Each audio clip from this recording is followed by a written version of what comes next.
stories and connects you to the newsmakers. Citi News.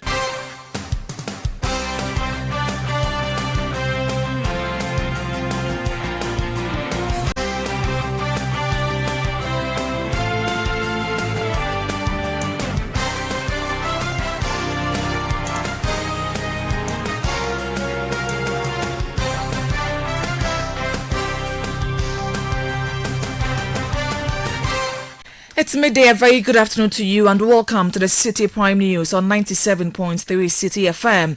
The news is live from our studios at number 11 Dr. Martin Loop in Adabraka, Accra. The news is also live on all affiliates across the country and around the world. We are live on citinewsroom.com. I am Hawa Idrisu Mustafa. Coming up, Ashanti Regional Chairman of the NPP Bernard Nchibuesiako still in Iyoko custody as his lawyers struggle to meet bail conditions for his release. Also coming up, Ghana National Fire Service begins investigations into a fire outbreak at the Maha Beach Resort that destroyed over 10 rooms. Ongoing to ascertain what caused the two fires. Still ahead, Ministry of Health raises concerns about growing number of unemployed health workers as over 100,000 trainees remain unposted. Close to 100,000 persons who are currently they've not been employed for 5 years. So you can't use just a year to recruit all of them. And later, Etua West District Security Council set up a mining task force to help deal with rising activities of illegal mining. You cannot just imagine, and therefore there's the need to put up a task force comprising a representative from EPA, Minerals Commission, the security agencies. And today, as we speak, there are even foreign nationals who are engaged in this illegal mining activity. All that and more on Citi Prime News, which is live on all affiliates across the 16 regions of the country. Western region, we are live on Beach FM 105.5. Premier FM 100.5, both in Takrady. Bono region, we are live on J Live 95.5 in Sunyain. Ashanti region, we are live on Focus FM 94.3 in Kumasi. Orange FM 107.9 also in Kumasi. Volta region, we are live on Revival FM 99.3 in Tajau. And Northern region, we are live on Radio Bimbila 91.9 in Bimbila. Upper West, we are live on Tonsong FM 97.3 in Wa and Drapa FM 96.1 in Drapa. Citi Prime News at 12 midday. Updates you on all the running stories and connects you to the newsmakers. Thank you for choosing us. Now, a former director of the Ghana School of Law, Kweku Ansan Asari, has described the government's decision to introduce a comprehensive set of constitutional rules governing the removal of Superior Court judges as a step in the right direction. According to government, the move aims to address the lack of procedural clarity in the constitutional provisions on the removal of high-ranking judicial officers. Speaking to Citi News, Kweku Ansan Asari noted that there is currently no clear blueprint guiding the work of the committee handling the removal process of the suspended Chief Justice, something he says must be rectified. In the case of the Chief Justice, there is no such procedure outlined, apart from the fact that it is supposed to be in stages from the reception of the petition by the President to Article 146(11), when the President may lift the suspension. The committee that has been set up has no clear-cut blueprint to guide it. So it's a void or a gap that has to be filled. So if there are any ambiguities, those ambiguities will now be clarified, but it cannot be applied retrospectively to the current CJ removal process, because at the time the petitions were received, there was no such error. He further noted that the lack of clear constitutional binding in the removal process of Superior Court judges has contributed to the ongoing legal tussle with the suspended Chief Justice Gertrude Tokonu. The lacuna has resulted in the ugly noises that are being made. If there had been no such lacuna or void or gap, then no one would dare ask, questions about procedural, lapses and all that. The procedure was clear-cut, and no one will ask, why is this not there? Why is this there, but that one is not? That is the intendment of the legislature. So when the CI is passed, then everyone will know the intendment of the constitutional instrument to achieve. It's not enough. That is insufficient. What will make it sufficient is for everyone to know the procedure that has to be followed. Former director of the Ghana School of Law, Kweku Ansa Asari, now still on the suspended CJ, the chief executive of the Ghana Investment Fund for Electronic Communications, Dr. Rashid Tanko Computer, has welcomed the Supreme Court's dismissal of an injunction application filed by the suspended CJ. He described the ruling as a step toward sanitizing Ghana's judicial system. Speaking on Channel 1 TV's Breakfast Daily, Dr. Rashid Tanko Computer said the unanimous decision by the 5-member Supreme Court panel reinforces the independence and credibility of the judiciary. The thing is talking about in camera. You presided over this matter severally. Yeah. When we voted yes for this constitution, unfortunately, Zato and his group voted no against it. They were fool them and their people. They were all voting no. Today, you see, they want to quote the constitution that they voted against. Mm-hmm. And they enjoyed it to the extent that they didn't even want to amend it. Now we have seen it.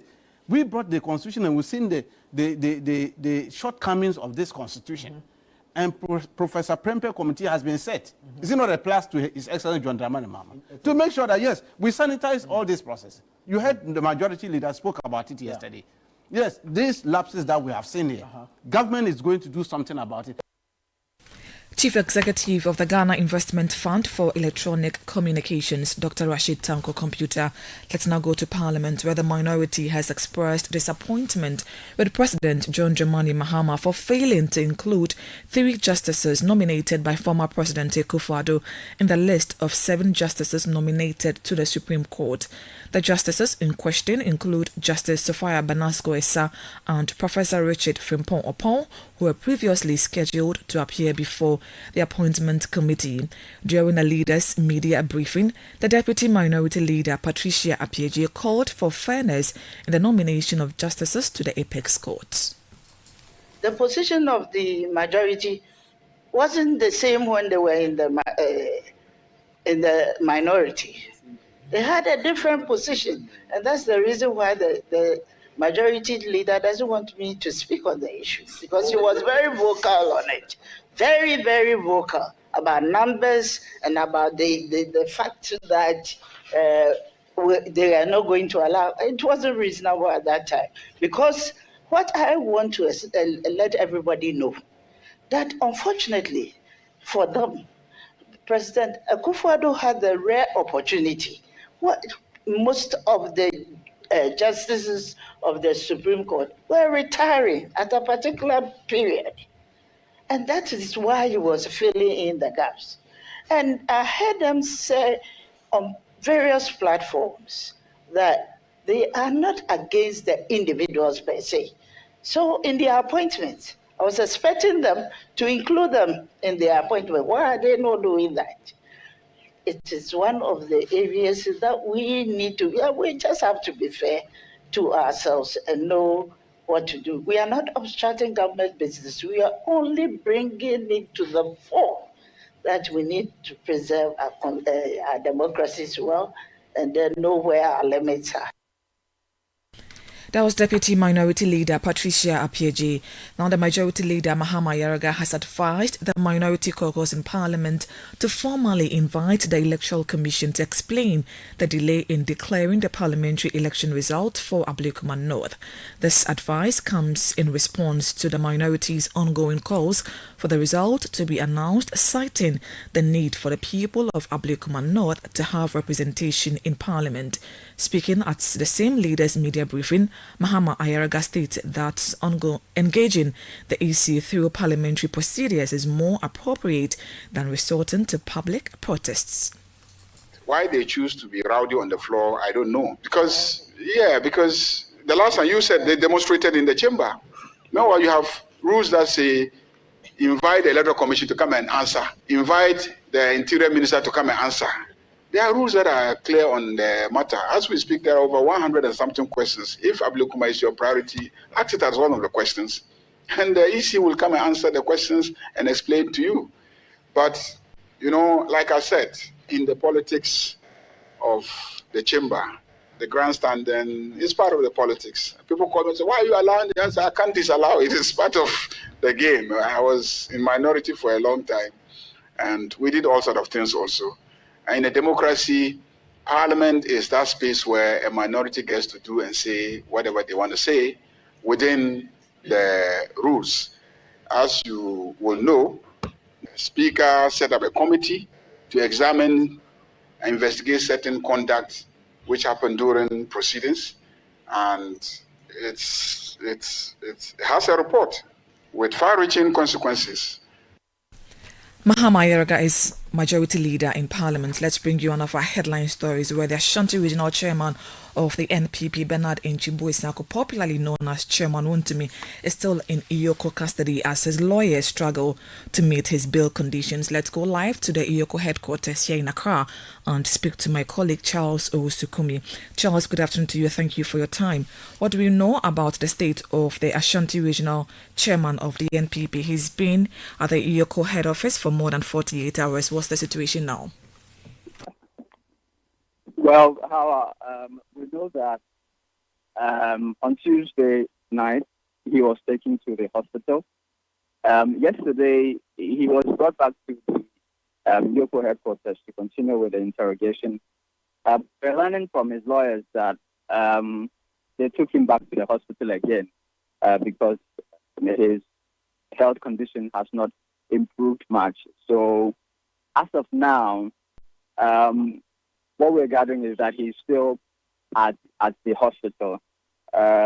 With regard to his bail bond, the lawyers have told us that they have secured one surety and they're working around the clock to secure another.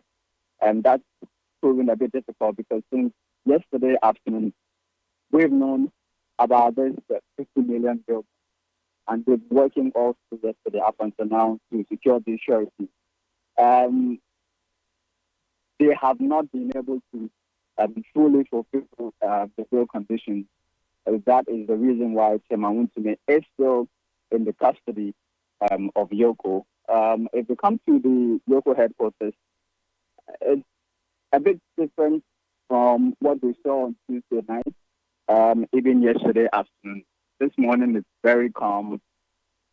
Just a few, about 3 or 4 members of CTT who have come here as they have been doing since his arrest to solidarize with the chairman of Ashanti Regional Branch.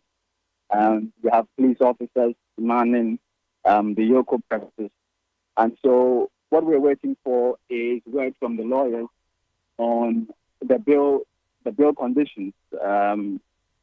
These things kind of take a while to verify assets and all of that. And so that's what we said, the current waiting for some documents to be able to fulfill these, satisfy these bail conditions so that Chairman Wontumi will be released. Also, yesterday we reported that Kennedy Japong had given indication that he was willing to grant surety for Wontumi. The lawyers have told us that, yes, they have one surety, but that surety is not Kennedy Japong. Very well, Charles. Thank you so much for that update. We'll come to you subsequently when you have more for us. This is still the City Prime News on 97.3 Citi FM. I am Hawa Idrisu Mustafa. Still ahead, Ministry of Health raises concerns about growing number of unemployed health workers as over 100,000 trainees remain unposted. We have details of that plus other stories coming up shortly. Please stay with us. Citi Prime News at 12 midday. Update you on all the running stories and connects you to the newsmakers.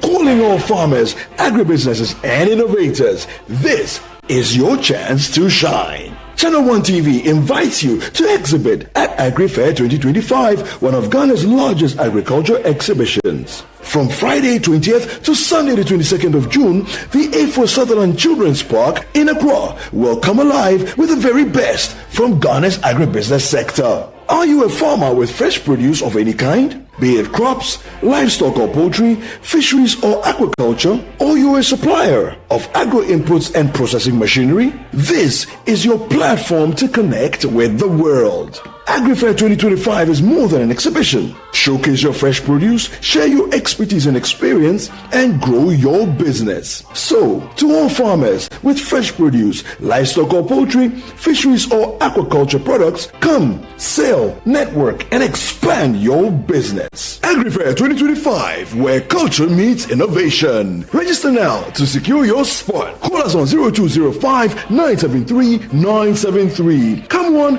come all. Enjoy the freshest farm produce at unbeatable prices. And treat yourself to sizzling kebabs made from beef, mutton, pork, chicken, and more. Great taste, great value. Don't miss out. The AgriFair 2025 is powered by Channel 1 TV with support from 97.3 Citi FM and is proudly sponsored by Exim Bank, Legacy Crop Improvement Center, and Development Bank Ghana.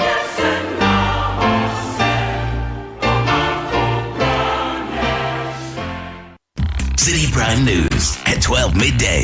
Update you on all the running stories and connect you to the newsmakers. You're welcome back. The Health Ministry has revealed that over 100,000 health professionals have been awaiting government employment over the past 5 years. This follows increasing agitation within the health sector, with many graduates demanding posting after years of unemployment. Speaking on the Citi Breakfast Show, spokesperson for the ministry, Tony Goodman, attributed the delay in absorbing the backlog to challenges in securing financial clearance. The minister has engaged his colleague at the Ministry of Finance, and we've been assured that we have to look at. We cannot recruit everybody this year that is going to be suicidal. Then we have close to 100,000 persons who are currently home. They've not been employed for 5 years.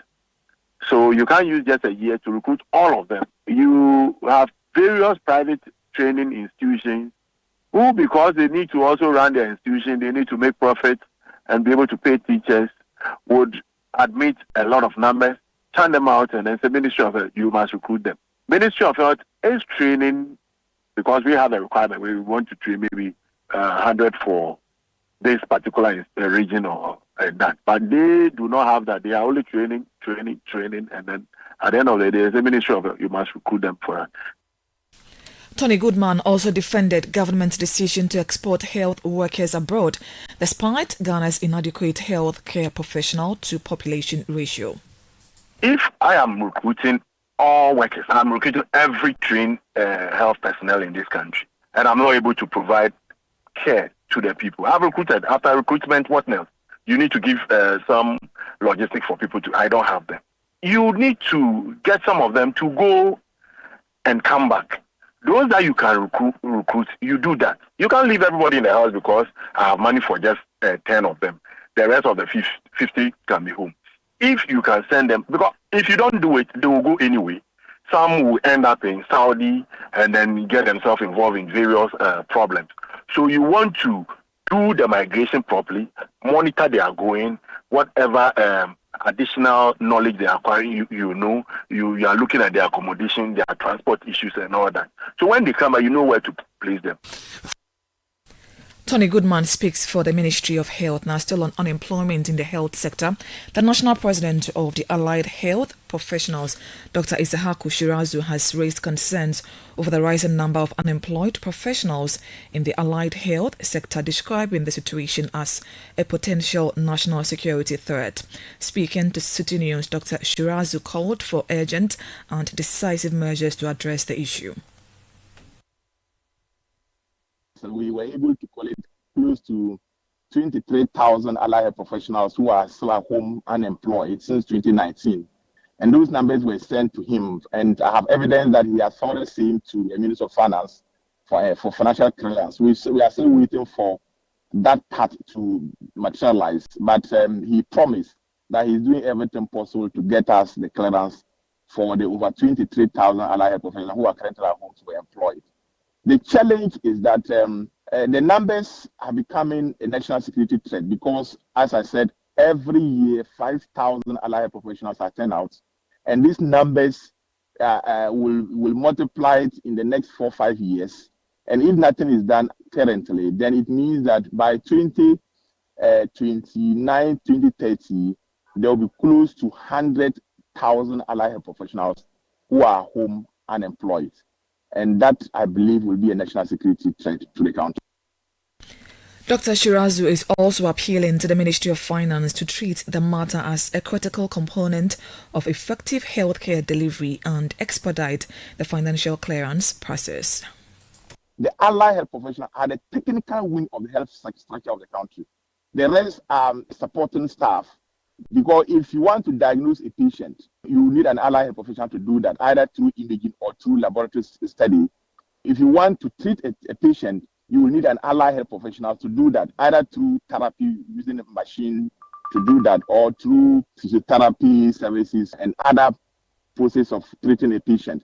So if the technical wing is weak, what it means is the healthcare structure of the country will definitely be weak. But if the technical wing is strong, you can be well assured that the people will have a better service from the health structure. So I think that it is important the health ministry, which I believe they are doing, should liaise well with the Ministry of Finance. The Ministry of Finance should see this as an important component in the healthcare delivery of the country by ensuring that the allied health professionals are employed. So that the technical component of the healthcare structure will then be, the question of getting the qualified people will then be answered.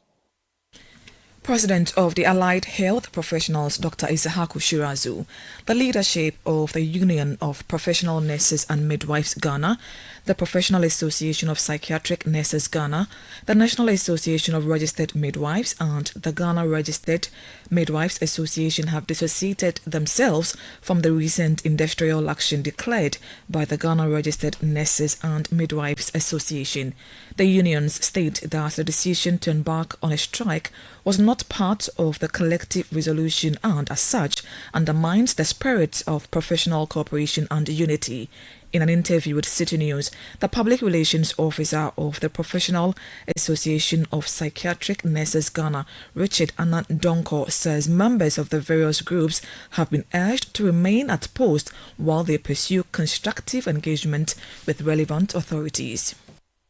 We can't tell. We don't know why she took that decision. But the whole thing is, for us, we work hand in hand. So if you can see anything that is going to be a blockade or is going to worry us, why won't you tell us?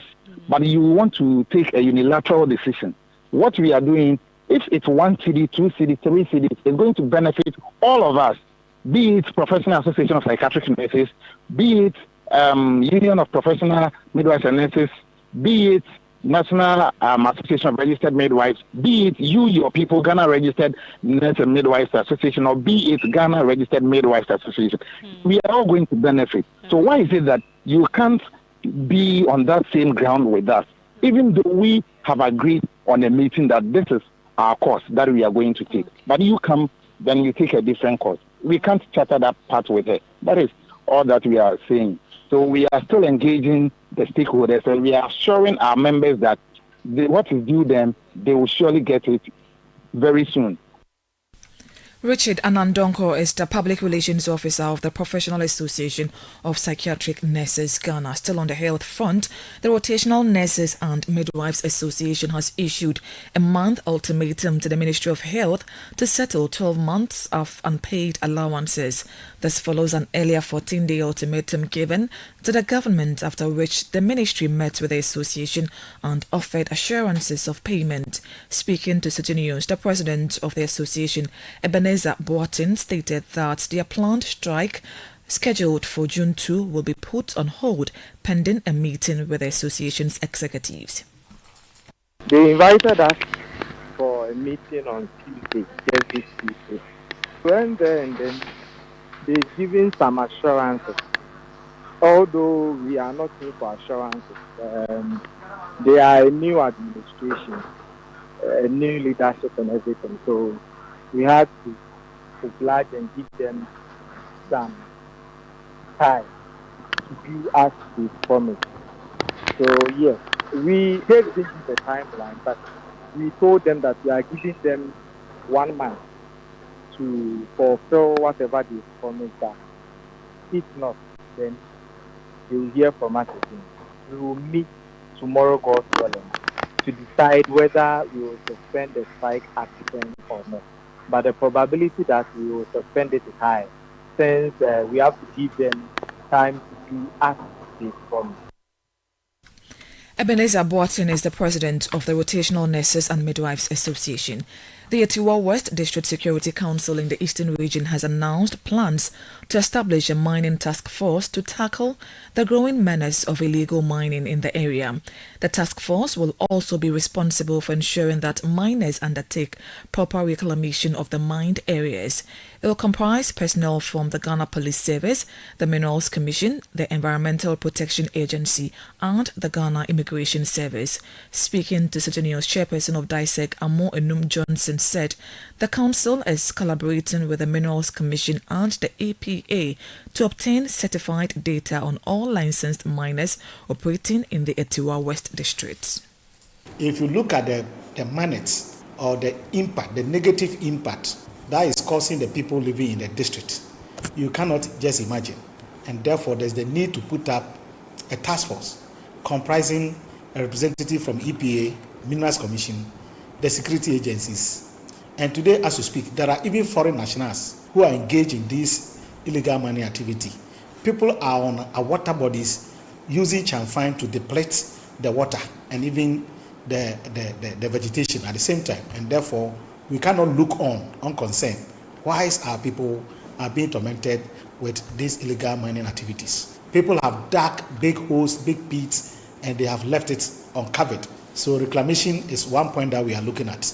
And the assembly has gotten a design, or we have a plan in engaging the people who have mined there. If you mine in a community, even if you leave the community, because they know your site and you bear a name of that site, even if you have left that community, we'll be able to trace you with the security and apprehend you.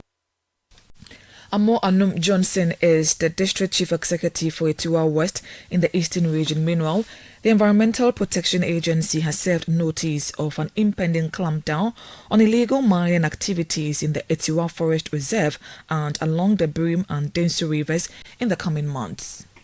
The municipal or the honorable DC said they are forming a task force. Yes.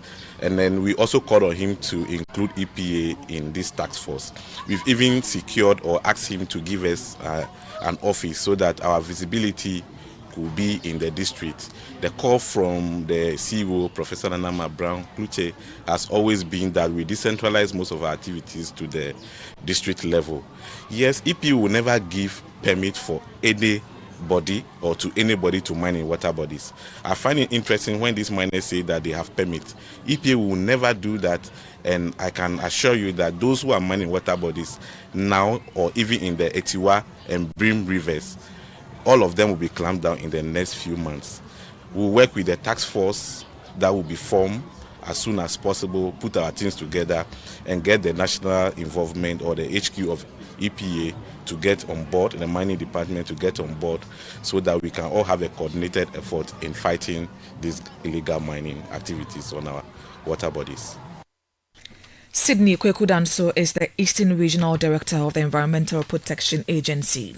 The Alambele District Fire Office has commenced investigations into a fire outbreak that destroyed a total of 18 rooms at Maha Beach Resort. The fire, which occurred yesterday, is reported to have started at the adjacent Vision Beach Resort and quickly spread to parts of the Maha Beach Resort, causing significant damage to its infrastructure.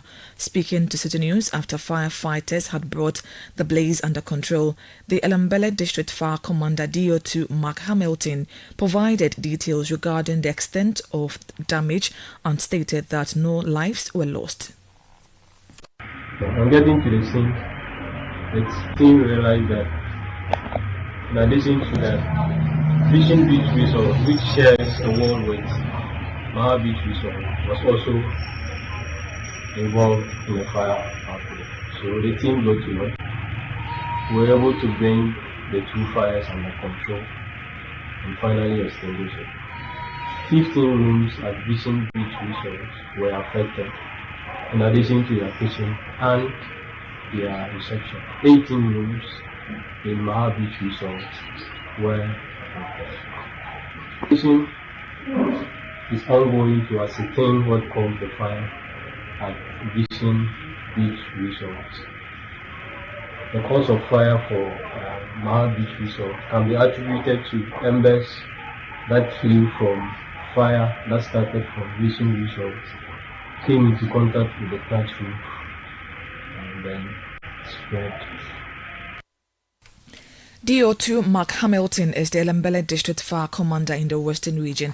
And that's it for today's edition of the City Prime News, which has been live from our studios in Adabraka in Accra. Please log on to citynewsroom.com for more stories. I am Hawa Idrisu Mustafa. Good afternoon. City News. We speak first. Reach our hotline on 0302